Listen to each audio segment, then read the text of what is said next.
अगर वो तुझे इंतजार करवा रहे हैं तो समझ ले बात मामूली नहीं है। महादेव कभी छोटी योजना के लिए भक्त को रुलाते नहीं।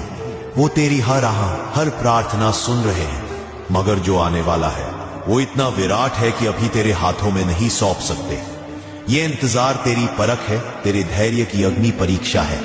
हर रोज तू जितना टूटता है तो उतना ही मजबूत भी बन रहा है। हर अश्रु तेरे लिए भविष्य की शक्ति बनकर संचित हो रहा है।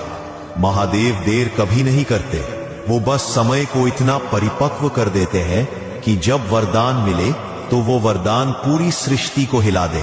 सोच, अगर योजना छोटी होती तो तुझे इतनी कसौटियों से क्यों गुजारा जाता।